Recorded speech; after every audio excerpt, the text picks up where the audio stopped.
But yeah, welcome listeners to Kyle and Cody's Called CinemaCast. I'm Kyle. I'm Cody. Yeah. This week like we said, we're gonna review Darkman, starring Liam Neeson. Good number of people told me I'd like this film. I thought it was okay, but just for whatever reason, I think people figured I'd like this film a lot, and it was like okay, yeah, all right. Didn't have like a huge love for it, but yeah, 1990 film, directed by Sam Raimi, starring Liam Neeson. It has music by Danny Elfman, which can be good sometimes. And it's they called it a superhero movie, which I guess I don't. I mean, I don't know if I'd call this guy really a superhero. It's The anti-hero, maybe? I guess it strikes me as Not more. really. Yeah, it's meant to pay homage to like Universal horror films from like the 30s, which makes sense, and it's more one of those films than a superhero film. It's also got like obvious like influences of the Shadow, who's kind of a proto superhero, I guess. Because yeah, if you look at this guy and the Darkman and the Shadow next to each other, it's like yeah, there's a good bit of similarities. Mind you, the Shadow is just like a trench coat and black hat, and this guy's trench coat and black hat. It's actually got a couple sequels, which I have the entire trilogy actually, so I don't know, it could be touched upon later, but they do lose Sam Raimi for the sequels, and it's They, replaced, yeah, do they also lose Liam Liam Neeson. Neeson? Yeah, they do. I'll just look this Yeah. up. Okay. Yeah, I'll confirm. They replace Liam Neeson with uh Oh. So the only reason this movie was actually made is because Arnold Vosloo is who they replace him with. Go ahead. the only reason this movie was created was because Raimi couldn't get the rights to the Shadow. Yeah, I get it. They bring back the guy who played the villain though. They somehow bring Yeah. the villain played by Larry Drake back for the sequel. It's so yeah, like I don't know why they did that. It's a weird thing when like they kill off the villain and then bring him back for the sequel, which I don't. Yeah, Yeah, I don't know if this guy really has I mean, okay. He's yeah. been working in films since Oh yeah. 1971 at this point in time, and television since 1983. So I mean, he kind of has the chops for it, but I don't know. No, I I didn't mean really like yeah. him in this, so He's like he does like fine. It's just like I don't get why they brought him like back from the dead to do the sequel. Yeah, and then they replaced the director with one of the co-writers, I think. Raimi would obviously go on to make Spider-Man, the first three Spider-Man movies, and then uh, also do before this he had done Evil Dead. I think it was before this, right? I forget what the dates on the Evil Dead movies are. Okay, yeah, the Evil Dead is 1981. Evil Dead 2 is 87, and then I wonder if this is pre Army of Darkness. Yeah, this is pre Army of Darkness, but post Evil Dead 2. Those are both better films than this, I find. And this is I don't say this is a bad film. I think it was just like it's all right. They just there's a whole thing with the production of this where I think they were gonna get what Bruce Campbell to play Darkman, and I think for a lot of this movie, that's better casting. Not for the end, because Liam Neeson acts the crap out of the ending. But for most of this movie, Bruce Campbell's probably the better pick. But they didn't want him doing Campbell because they didn't the Universal or whatever didn't feel he had the chops for it. There's also like instance of like Gary Oldman maybe doing it, but yeah, I don't know. That also probably would have been good. it really started to make me question whether or not Liam Neeson is actually a decent actor because he's fairly young in this, and like I don't know if he's got quite the same acting chops as he he should when he was a little bit older, but, I don't know, it just kind of felt bad. It also made me question, like, I completely forgot Sam Raimi before this directed, Night of the Dead, and so I was wondering if this played, like, a huge role in him getting, cast as the director of the, original Spider-Man trilogy, but, yeah, I guess, there's probably a little bit more to his filmography than I actually, give him credit for or also looked into, so Yeah, he's a way better pick for Spider-Man. I mean, than this. I think to some degree he maybe like he's always a bit of a comedy writer, and I don't know that this is a comedy script, a comedy movie. I mean, not to say he can't do serious stuff, but I just don't know that he's just like right for that. Liam Neeson, he this is 3 years before Schindler's List, which is I don't know if he got like a big thing for that, but yeah, this is 3 years out from Schindler's List. What does he do before? He's in some stuff. Like he's in Excalibur. I don't know that he's in like a oh, he's actually been on the yeah, podcast but this before. is Oh, a couple times actually, because we did Star Wars Episode 1.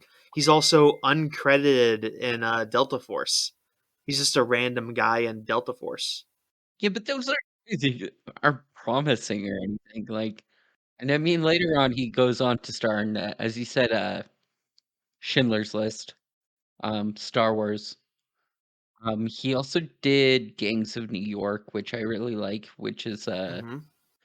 a really, really, really long film, but it stars Leonardo DiCaprio trying to, like, avenge his father's death in, like, early 1800 or 1900 New York. If you guys got, like, 3 hours to waste, I think it's a fairly decent movie. Besides that, I guess, like, Batman Begins and the rest are Why cool. do I always assume that movie's from the 90s? Gangs of New York? Yeah, I always assume that's from the Yeah, I 90s for think whatever reason. It's 2002. it's really early, yeah, 2000s, but, Yeah, it's barely post um 9/11. voiced Aslan in, the Chronicles of Narnia and stuff like that. Yeah, it took him a while to get like in that role where he's trying to be like sort of a I don't mean to insult him, and I don't know if this like a kind of a no, I don't want to say that. He's just not as he's a very serious sort of actor, and I don't know that he has huge comedic chops. He's in A Million Ways to Die in the Old West, but he's a very much a straight man in that. I guess he does a good little cameo in Ted 2, which is really funny, but it's like he's such a his comedy is like from him being such a straight man in those movies. So it's Mhm. yeah, he's I don't think yeah, he's definitely not got his like his I hesitate to say typecasting out but at this point, but yeah, it just hasn't happened quite yet. And I mean, also, like, arguably, like, the Taken series was I don't know, I wouldn't call it good, but it did make him kind of a household name in the action comedy series at that point in time. Yeah, it's yeah, he's good in certain stuff and he's tried to like I think that he was really appreciated in that and that kind of got driven into the ground a bit. But yeah. But yeah, this is I'm not remembering my what Gary Oldman all did. But I think that is probably like the in the perfect world, the perfect casting for this. I think that is I, probably uh him. I Oh, know Gary Oldman's been like a decent actor for like so many years, eventually starring as Sirius Black in like Harry Potter is probably some of the most notable stuff he's done recently, but at least for our generation.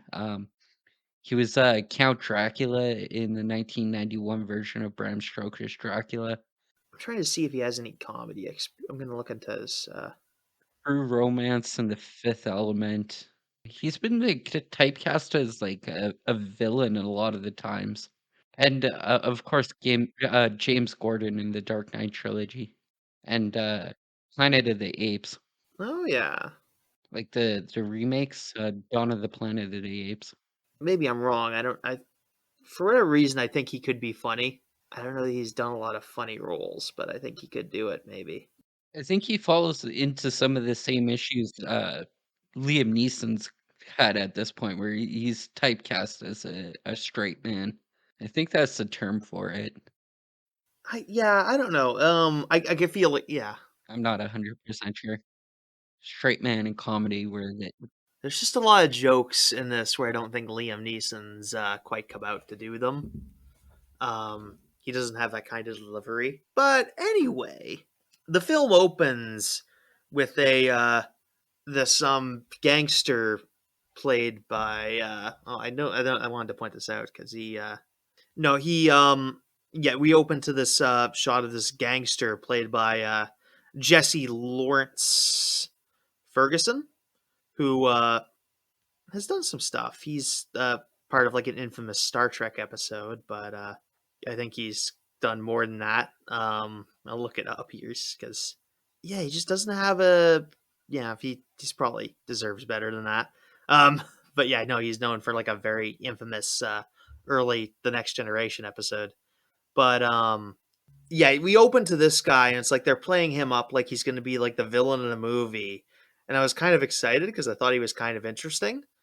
And then we go through this whole scene where this lame white guy ends up beating him up, played by the earlier mentioned Robert Durant, played by Drake, ends up beating just ends up winning a battle like a gunfight with him and his gang, their respective gangs. And it's honestly I was kind of disappointed there because it's like, oh yeah, we're just doing this frumpy guy as our villain now. Like I guess he's fine, but they kind of teased me like this kind of villain. I thought was kind of interesting looking. I thought he would have been fun. Yeah, and yeah, so they end up doing this whole gang fight where they do a wooden where they use like a bum leg to sneak in a gun into this gunfight, and then after the gunfight's over, four of the Italian style gangsters are left, and just Eddie Black's remaining.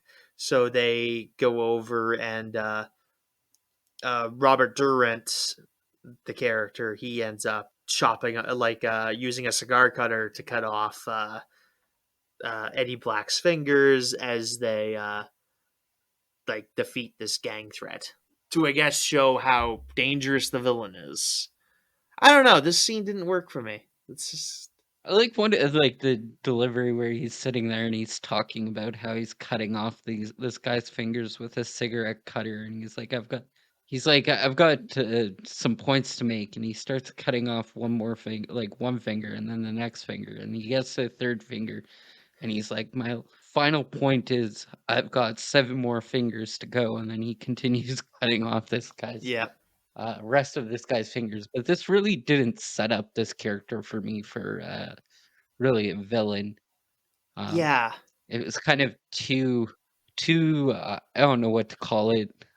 I don't want to say cliche, but a yeah. guy who I cuts think it off is. people's fingers with a cigarette or cigar cutter is kind of not really like it's definitely the type of villain that I can see the Dark Man fighting, but it's also kind of bland and like Yeah. He's I not don't even know. the main villain. He's like the main villain's main henchman in the as it's revealed in the end. He's working for a guy, Yeah, I think I remember this now. Now that which we're thinking of it, it's not the main villain there that came back for the sequels. It's this guy revealed at the end, correct? no, it's this guy is the guy that comes back for Darkman 2. Okay. Yeah. This is just getting more convoluted than it needed to be in the Yeah, it's like what end. it's why it's so weird. It's like, oh wait, yeah, we're this frumpy Darth Vader is the guy we're bringing back for whatever reason. Yeah, there is like some symbolic stuff with him cutting off the fingers, because there's a whole bit with Larry with Darkman later, where he kind of does that to the hero in like a weird way, but I don't know if that counts as symbolism. Yeah, just because you repeat stuff in a movie doesn't make it symbolic. Yeah. And it's Just a not even heads up. that. It's not even that. It's just like yeah, this villain has a psychotic obsession with collecting fingers, and in a way he kind of steals Darkman's hands, which hands and fingers aren't the same thing, but and he also does it by accident. So, but yeah, I don't know. It's just a weird old scene, and I don't know. I assume the gangster is dangerous. I didn't. Yeah, I don't know if this really proves that he's such a I'm terrifying guy. If he had done all this single handedly, but no, he didn't. He had goons do it for him. I actually like more enjoyed the bit with the wooden leg more than I actually enjoyed this guy's villainy Yeah. at the end of it. Yeah, his Like goons are that was kind. an actual funny bit. Yeah, I think his goons are actually all right for the most part. He's got like a nice pack of goons who have a lot of Mhm. personality, which I kind of like, but it didn't turn out that way. Um, so after that, we cut over to a scene of Liam Neeson and his lab assistant taking a photograph of the lab assistant's nose, and then using a sort of 3D printer to make artificial skin, which is which is what the project they're working on is. They're a couple of scientists trying to make artificial skin. Which, can you do that? Can you make artificial skin? Not really, I don't think. I think skin grafts have been around for a really long time. Yeah, I but really didn't fully understand this, but skin grafts I think have to be donated, correct? yeah, skin grafts are usually taken from like usually another part of your body, actually. But I suppose they could be transplanted from somebody else. I don't know. I'll look it up. I don't think it's a thing yet.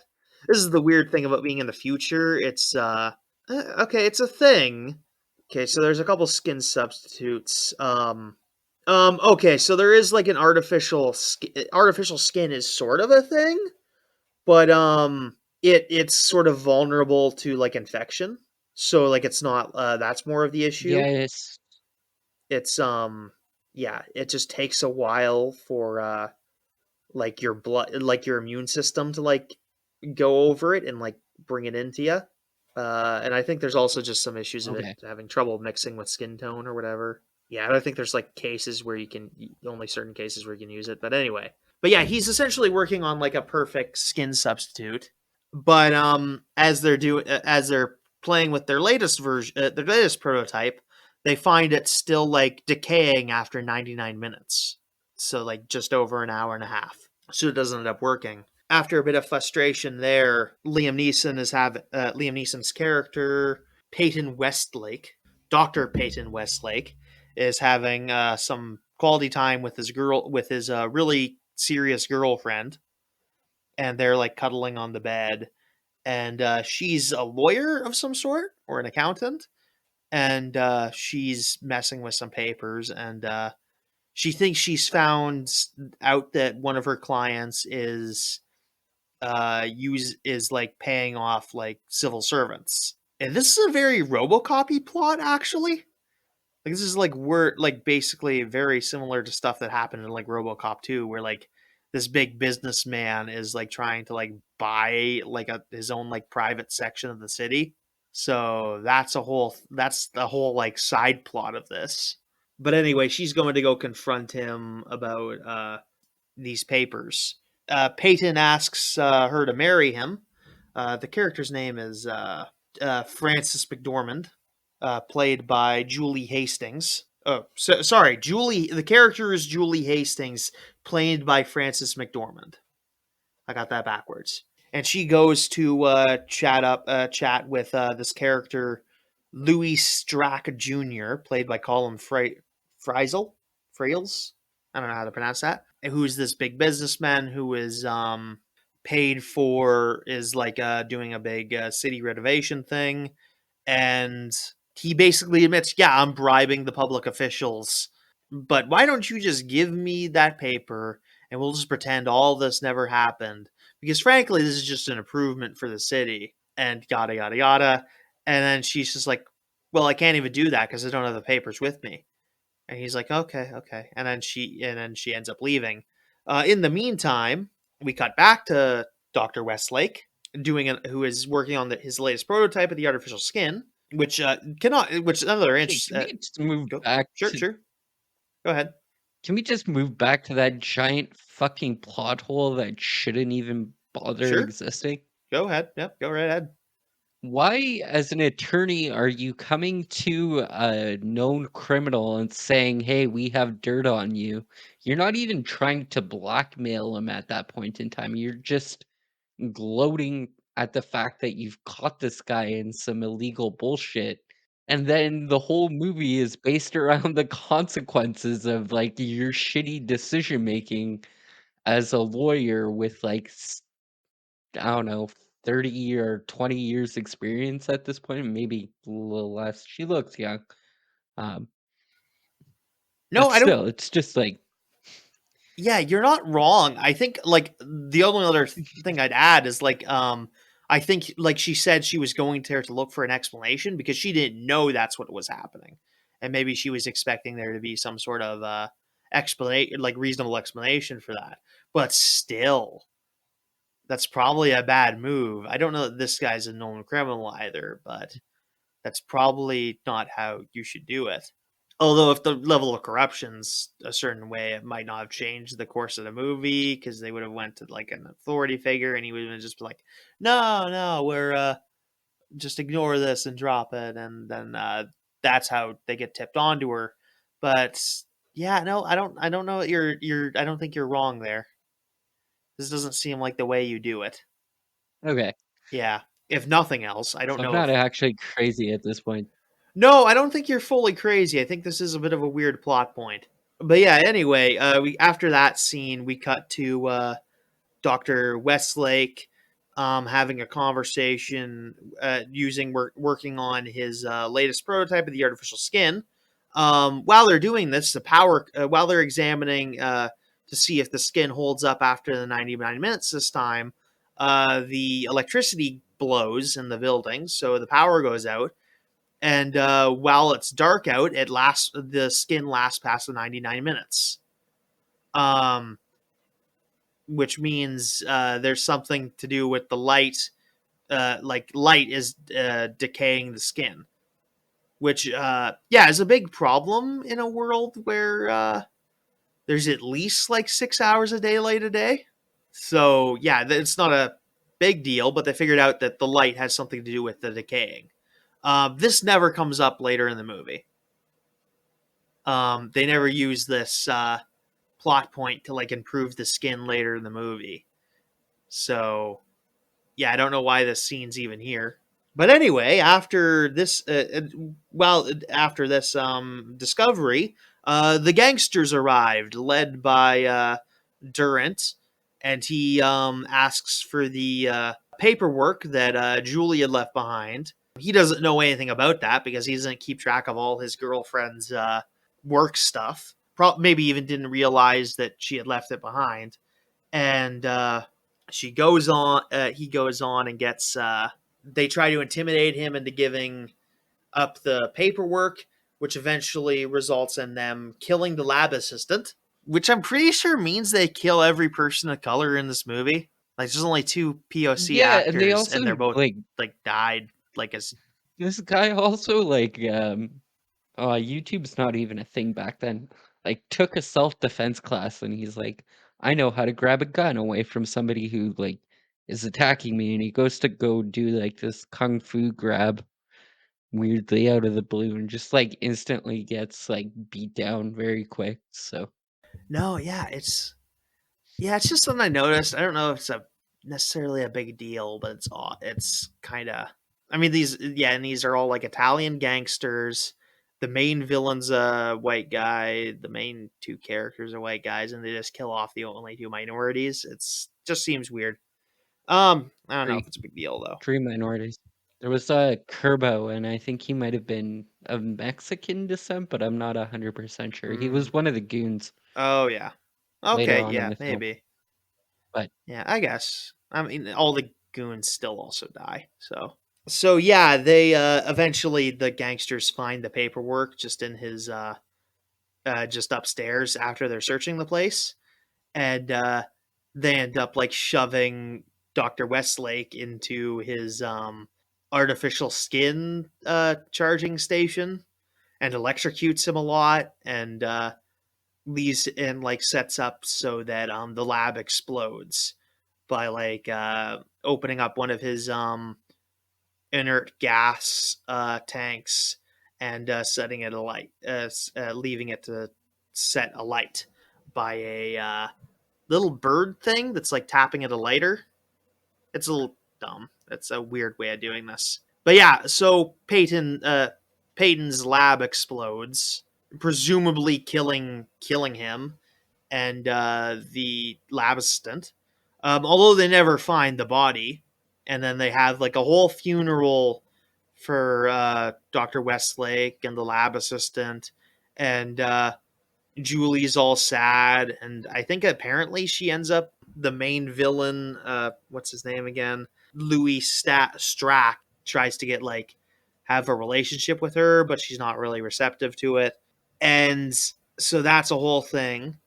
And then next we cut to a scene where there's this fancy hospital where they help like third degree burn victims to like deal with like very or like third and fourth degree burn victims who like are like would otherwise have died, but they've done like in a system to them where like it helps them ignore the pain, and I guess makes it so they don't catch an infection every 10 seconds.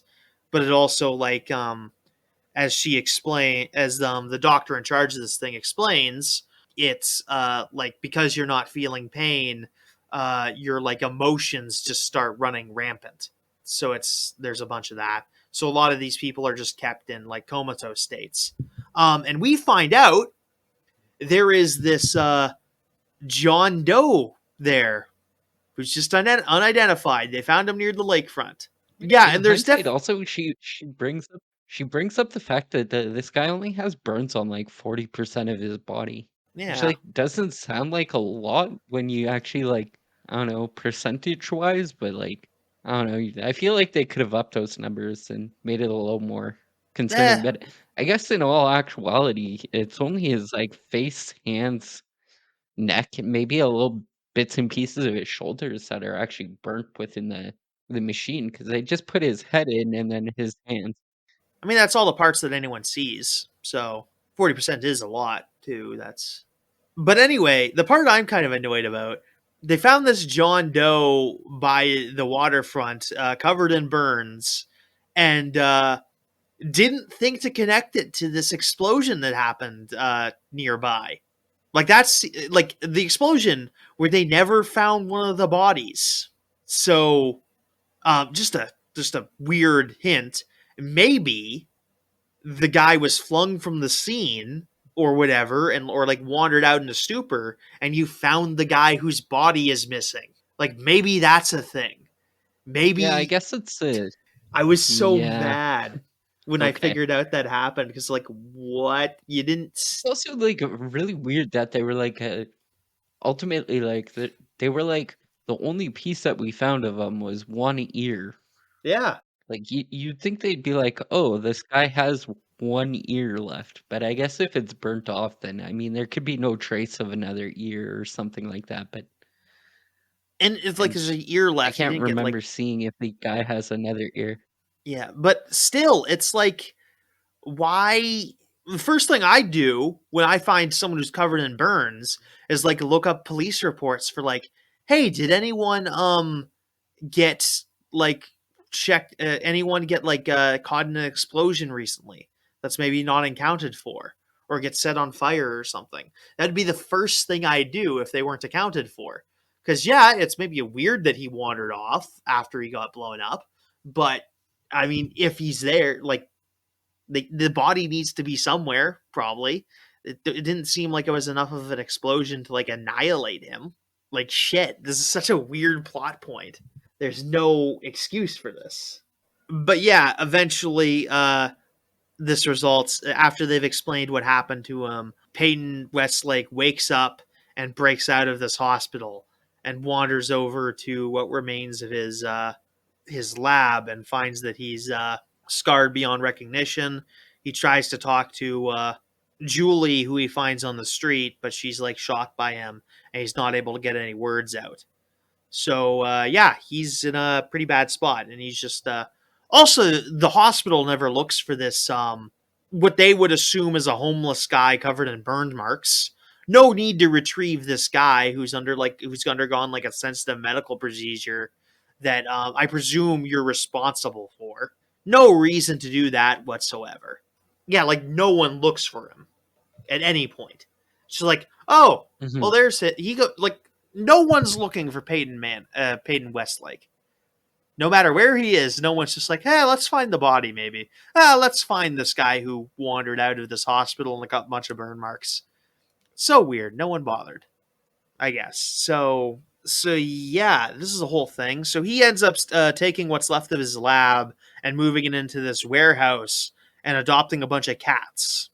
And then we get some like side scenes where he sees Julie dancing with Strack, and he eventually gets the idea to use his expertise in artificial skin to try to make like a new one, to like make a new skin suit for him. Presuming he could at least get it to work, that'd be like a good use of his time. Like it doesn't work right now, but maybe after time, maybe he does nail it. So he goes through a bunch of his photographs of him, so that like he can use them as reference for the 3D printer, which he manages to do, but he realizes there's one crucial thing.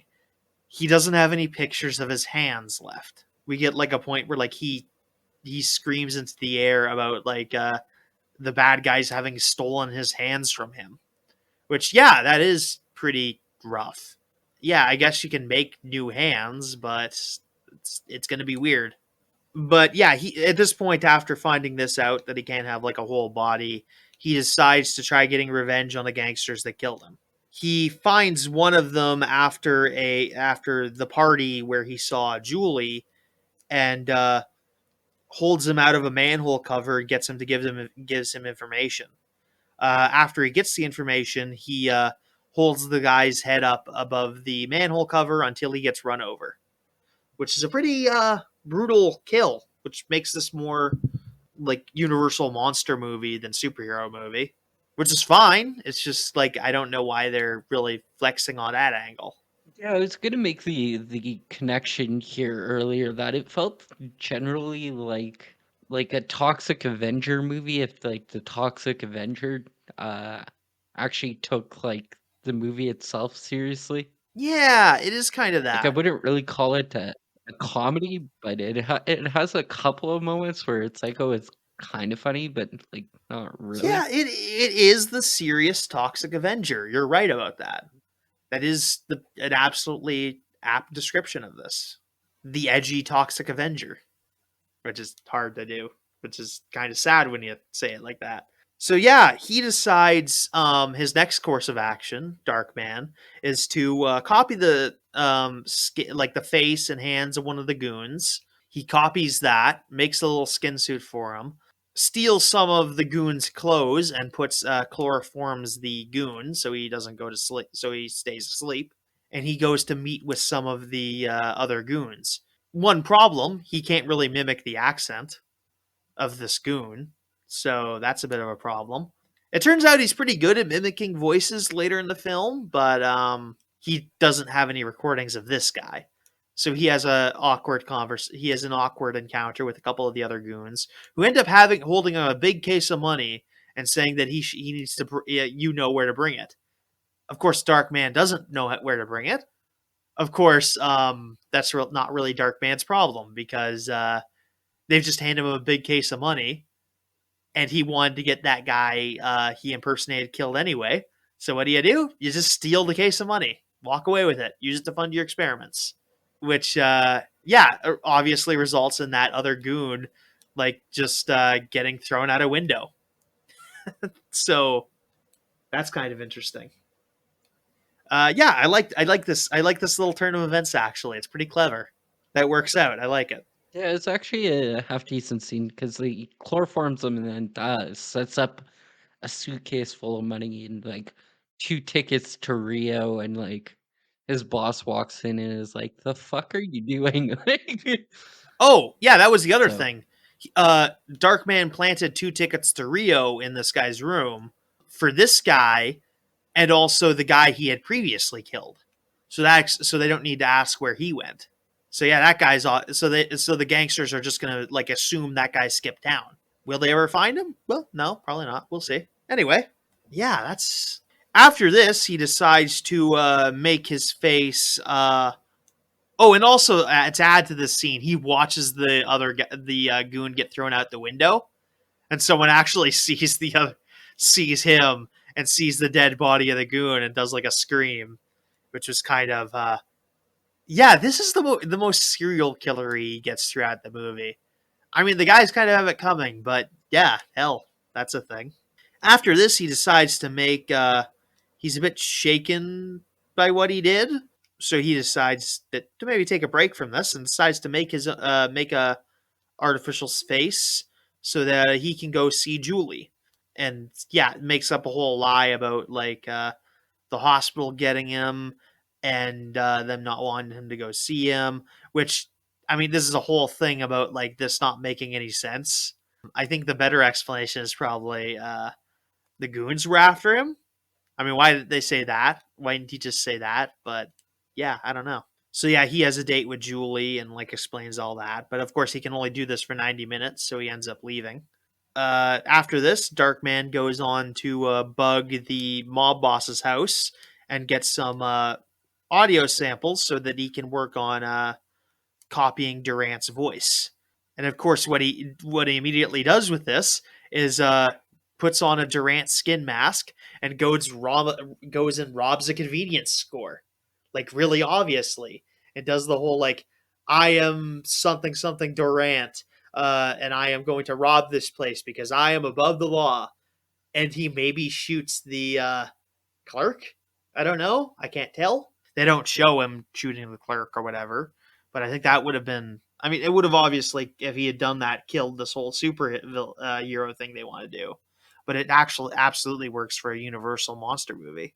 But yeah, so he does that, and Durant gets harassed by the police. Of course, they can't really, and they have some trouble. He posts bail immediately, and it's going to be difficult when like he has a bunch of weird witnesses that are telling people that this could be a whole thing actually if this ended up going to court because like a lot like he's obviously there and also there's going to be a lot of people who Durant brings in to like witness that he's in company with him.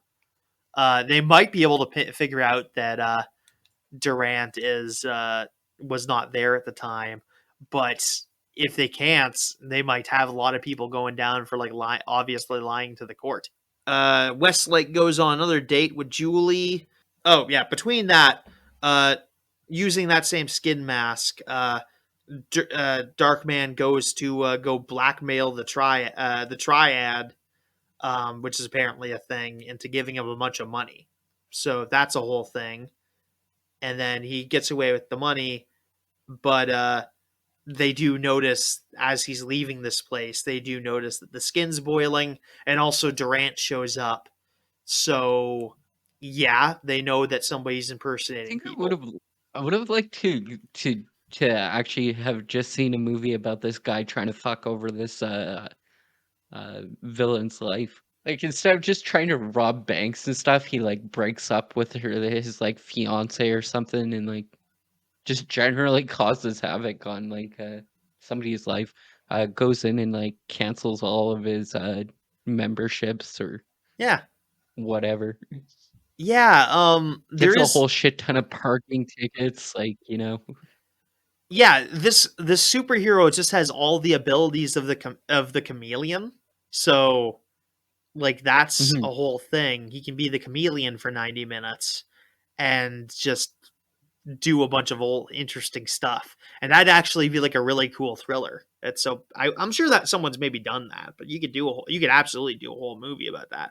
I think that would actually be a good bit of fun for the actors too, because they get to pretend to be the main character. And especially bonus points if you get like the main actor to be like some silly guy that all the other actors are gonna enjoy making fun of. Like get like if it was back in the day, like you have like Shatner star in this theoretical movie, and then all the guys get to make fun of him. But yeah, Darkman goes on another date with Julie. He gets really mad at Carney and ends up for like screwing him out of some money, or screwing him out of a pink elephant that he wants to get for his girlfriend. He ends up snapping this Carney's fingers back, and he ends up running off, spooking Julie. But Julie follows him and finds actually the remains of the mask he had used, and figures out what all the deal is. Essentially, gets like a whole scene where she sees Darkman Westlake with his injuries, and like sees what's all happening. So she immediately goes and breaks up with Louis Stard. I am bad with forgetting names. Strack. She goes to break up her thing with Strack, and while she does this, she finds the paper that she had left in her house that had proved he had like bribed people, which she recognized because Peyton had left a coffee cup on top of it, leaving a coffee stain on it briefly. So she recognizes that. But yeah, and then she ends up running away, and this gives yeah, again, he just Louis Stack in the scene just goes on and admits all to his crimes, that he did the whole thing where he killed Peyton and had a whole thing. Uh, but she ends up running off. So he sends the gangsters to follow her, because he uses this to pick up on the idea that Peyton is actually Darkman, and he has Durant follow her. They end up She ends up going back to the factory to go meet with Darkman, and at this, the gangsters pull up and kidnap her, and also accost the factory where he is with a helicopter they just have lying around. And then we get a whole scene where he like impersonates some people to get them killed. Eventually, he blows up what's left of his lab in order to kill some more of the goons. He tries to get onto the helicopter that Durant is sitting in with a goddamn 20 millimeter grenade launcher or something, uh, which is just a thing he has. And they proceed to like blow up a lot of this factory, which obviously doesn't attract the police at all. It's actually wild how noisy all this is. There's also no blood in any of these scenes. This is very. The Dark Man's face is pretty gruesome. It has like a thing with exposed teeth and everything. But by and large, this movie is pretty bloodless. Which again, cite the earlier comment about this just should be just a Universal monster movie. But yeah, Darkman jumps on the helicopter. They have a whole thing where like he's suspended from this helicopter by like a big hook. They end up struggling through this for a while. Durant ends up blowing up a police helicopter that interferes with this whole shenanigans. They try weaving Darkman through some traffic to get him hit by a car, but this ends up backfiring on them when Darkman gets onto a semi and hooks the chain that he's hanging from onto a onto a semi, dragging this helicopter into a tunnel where it explodes. Apparently not killing Durant, because he's apparently in the sequel. I'm assuming, yeah, I have no clue how in the fuck that works. But anyways, I was gonna ask you if you knew if Leeson did his own stunts in this film or not. I mean, we can probably find Because I out. mean, Come this on. is a kind of a cool sequence at this point in time. But I'm gonna say no because a lot of it seems to be put up against a green screen in the background. So Yeah, there's scenes that he does where he's on a green screen. I'm assuming it's a double. Yeah, I can probably find out. I'll go to IMDb. It's probably listed. I'm not sure. I mean, really, they can use any stunt double for this, but It seems like his stunt double was George B. Colucci Jr. Just credited as George B. Colucci, but yeah, no, there's just a couple. Yeah, there are stunt people. As I don't. He's not credited under stunts. I assume no. In the meantime, Darkman decides to don after defeating Durant. Decides to don the face of Durant so that he can work his way into Strack's organization so that he can retrieve Julie, who is kidnapped by Strack. And Strack ends up heading out to this big, tall, high-rise job site where, after probing Durant with some questions, he picks out that Durant isn't this guy because he asks if Durant has any kids. Durant doesn't have kids, but Darkman answers that he does. So that exposes Darkman as Durant in the scene. So they have a whole scene where they're fighting on like these I beams of this high rise that's in construction. Strack does a whole thing about how he's sort of his dad made him do some construction work when he was a kid, and so he has some experience working on high rises, which puts him at his advantage so that he can have this elaborate fight scene with the Darkman. I actually like Louis Strack as a villain. He does some clever stuff. I like especially like this scene where he's like putting the hero on his advantage because he's using a terrain where he's more familiar with.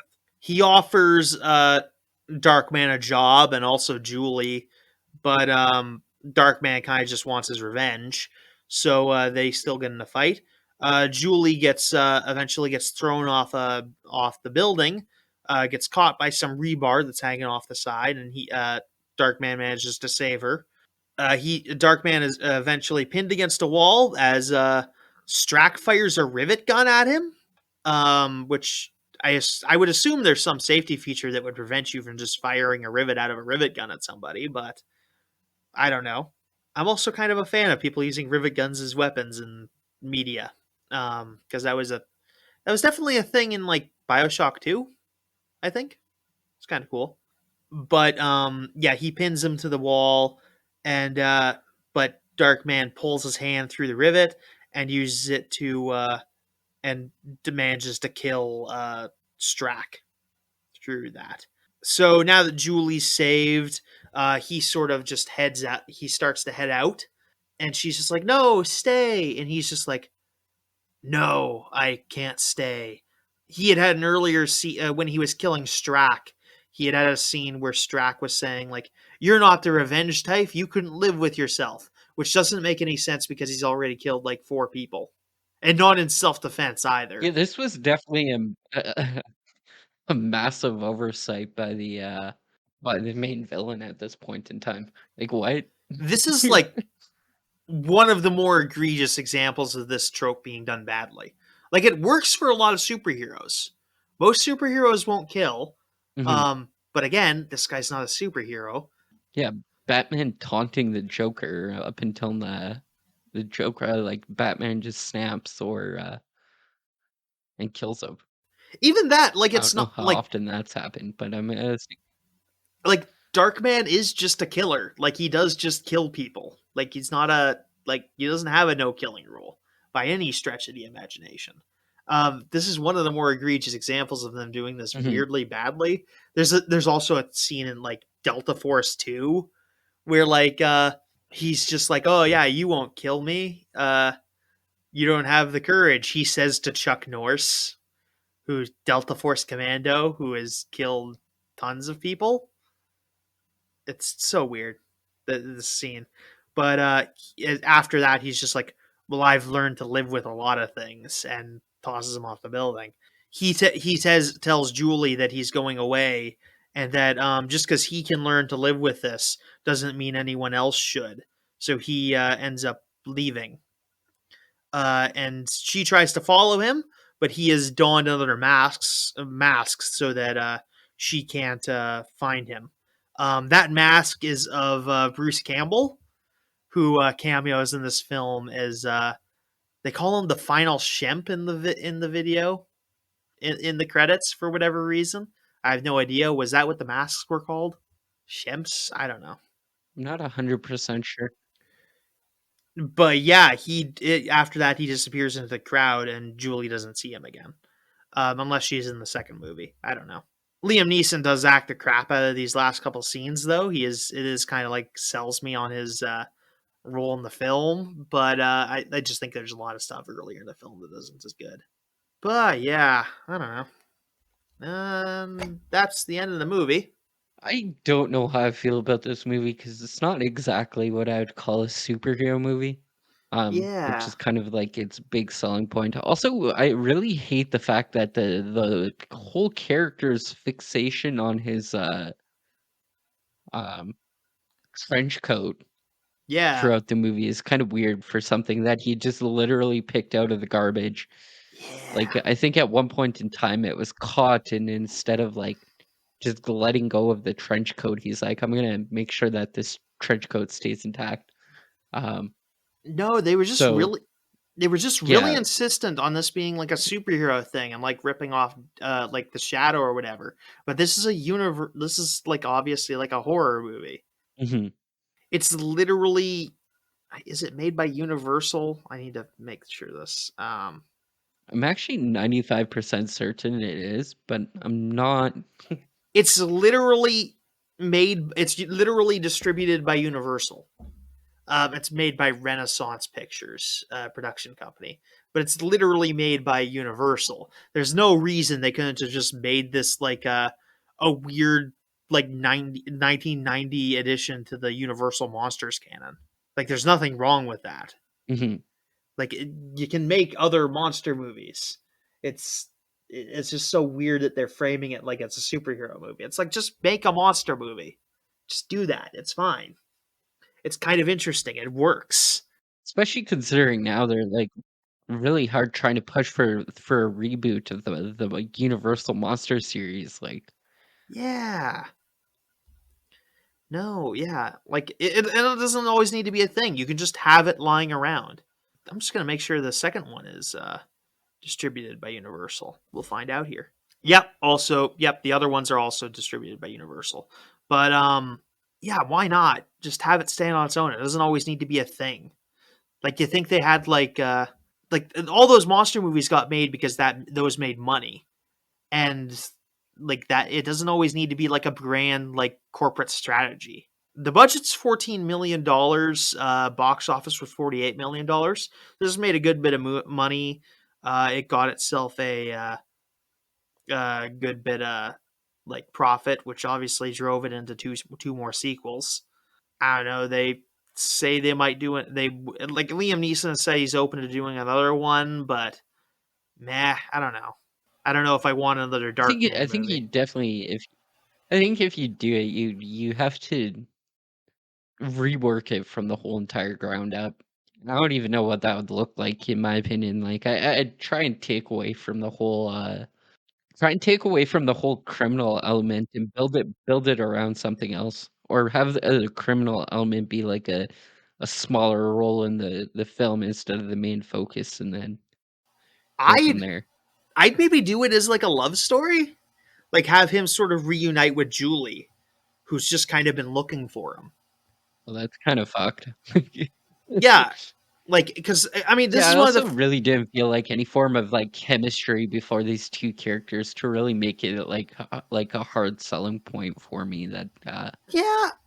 that this guy really actually loves her and then goes out of his way to No, like I know I could buy it because like you could do I don't know, reunite with her. like I think she tries to reunite with him because the last thing they did before like he got blown up was like he had proposed and she was just like I need to think about it, and I can see that like dragging away at her for the rest of her life, and like have this movie that's kind of got like these two like like Liam Neeson's in his 70s right now.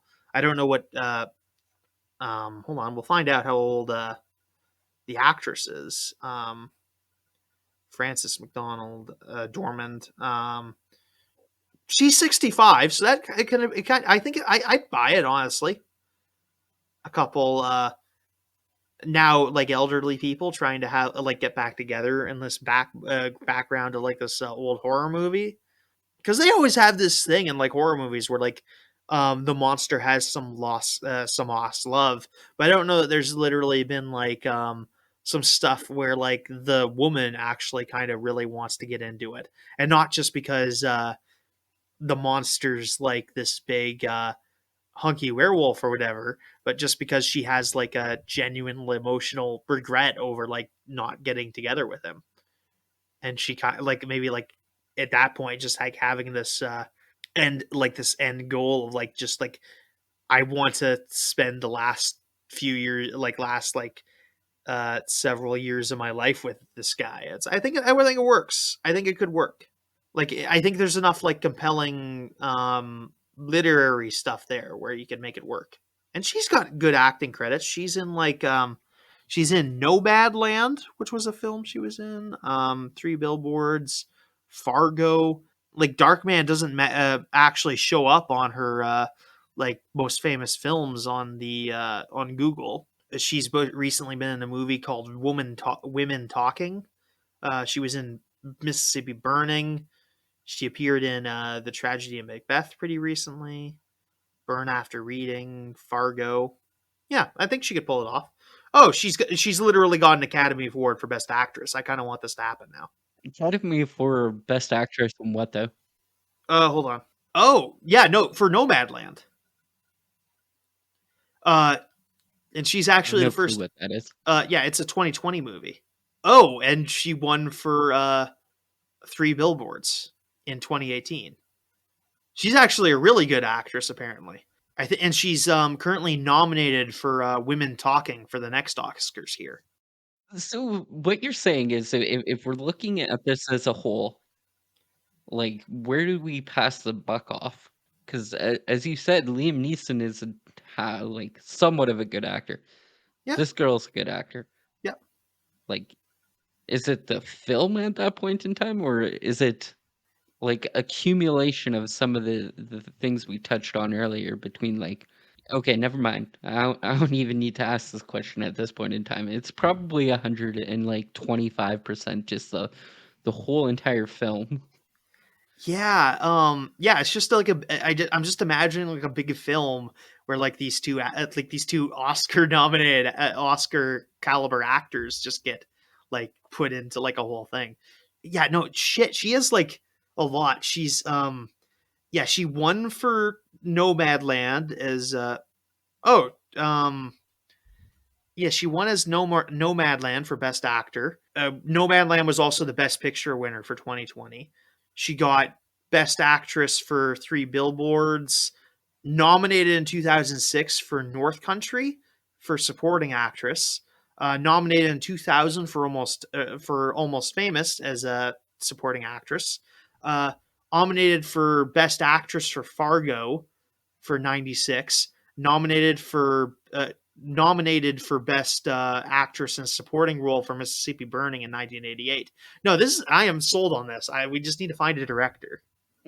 So Raimi is clearly not up to the No, I don't think Raimi's like that kind of director. to it I think you anymore. need to get like someone like really. We need to get like some really pompous like prestige director. I think. I don't know who. Does Liam Neeson have any Oscars? I'm curious now. I could do it. You could direct the Darkman 4. Oh yeah, probably. Yeah. But I wouldn't start there. I'd reboot the whole entire thing from scratch and No. build it up from the ground up. I want my like Yeah. love story between like a 70-year-old monster and a 65-year-old actress. This is what I want. That's a really weird like direction choice at Yeah. that point in time. Like I don't think anybody would watch that. I don't care. No, Liam Neeson has never won an Oscar. He was nominated for Schindler's List, but he's never won an Oscar. I didn't think so. No, he's got nominated for like he's got a bunch of Golden Globe nominations, mostly for Schindler's List. Actually, like three of these are for Schindler's List. Also, like Michael Collins and Kinsley. He was also got 2 nominations for Tonys. He was apparently nominated for like a performance in The Crucible in 2002, and in a film for in like a in Anna Christie in 1993, 3 years after this. He hasn't won much. He's in like he's a good actor for like not prestige pieces for a lot of the time, honestly. Yeah, no, he's Hmm. never like his biggest awards are like he won like a Los Angeles Film Critic Award. He won a Irish Film and Television Academy Award, an Evening Standards British Film Awards, a Chicago Film Critics In theory, Association. do you think he could hold up as the villain of the new Darkman reboot at that point in time? I think he absolutely can. I think like he can. I think he has like potential to be like a really good with direct direction. I think he could pull it off. Like if we get like a good like a Mhm. really good director on this, who can really pull it off, that like both of the characters, like both of the main actors, really respect. I think we can really pull off this prestige romance, prestige universal horror romance movie, uh, coming in 2026 or something.